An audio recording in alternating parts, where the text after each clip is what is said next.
So by far, the least exciting part about the trip is paying for it, but it must be done, so let's talk about it. 2 expenses to figure out right away. 1, flights. 2, accommodations, where you're staying. Those are fixed. You must have a way to get out there and you must have a place to stay. So figure those out first and how you're gonna pay for them, and then the rest will be pretty easy in comparison. The other expenses to consider are going to be your train tickets. That's how you're gonna get around most of the time.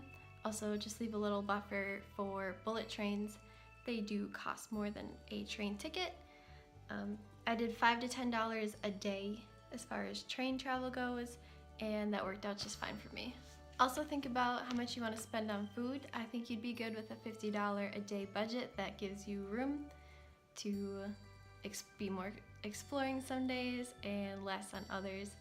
If you don't want to budget a lot for food, or you're just not interested in it, there's tons of fast food options, and that will keep your costs really low. The last big expense to consider is your shopping and arcade money. That is so important to me because I can easily walk into the arcade and drop 40 to 60 bucks, no problem. So I usually budget out at least $50 a day for arcades and shopping. So I talked about before in another video that I pull out in $100 increments, and that usually works for me. $100 a day, good to go. As far as budgeting and how much time it'll take you to save, that's so dependent on your individual situation that it's hard to blanket statement it. But once you figure out your 2 big expenses, your flights and where you'll be staying, you'll kind of have an idea how long it'll take you to save. But there are some options to earn money quicker, side hustles, if you will. 2 side hustles that I actively participate in that I think you might like are Facebook Marketplace and Uber Eats.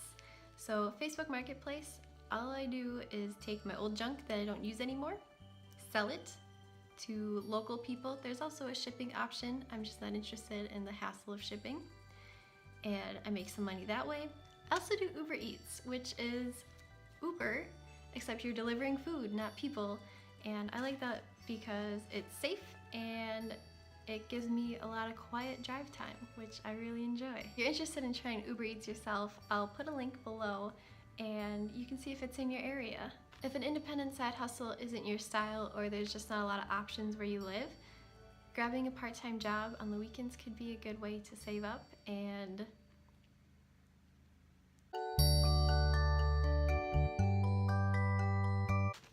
just some other quick tips before we wrap it up. Some good ideas would be to open a separate savings account where you will put your money in for your trip so it's not jumbled in with your spending money on a daily basis, and it's just a little easier to hold on to and see where you're at as far as trip planning. Start a change jar. We have a change jar and it's so cute. You put a bunch of stickers on it and it's fun to throw your change in there and helps you save up. If you're doing a side hustle for your trip, remember to keep that money separate by either putting it into your travel savings account or maybe just a separate envelope that you have at home. Alright, that's all I have, so see you soon.